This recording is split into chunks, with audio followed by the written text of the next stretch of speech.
আসসালামু আলাইকুম ওয়া রাহমাতুল্লাহ। অন্ধ ছেলের পড়ার নিয়ম নাবি ব্রেন কি?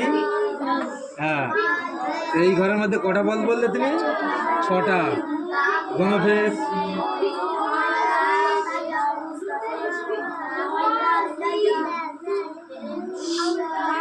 কটা?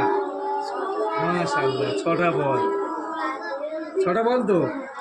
এবার এর যে সিস্টেমটা, এর যে সিরিয়াল, যেমন সব জিনিসের সিরিয়াল থাকে না? সিরিয়াল থাকে তো, হ্যাঁ? যেমন 1 থেকে 10 পর্যন্ত গুনতে গেলে 1 1 2 3 4 5 এরকম করে 10 তো। ওই রকমের সিরিয়াল আছে। দেখো এটা কি বলো, তোমাকে কি একটা নাম্বার কার বলেছিলাম? হ্যাঁ, তারপরে 2টো নাম্বার কার বলেছিলাম? বাহ।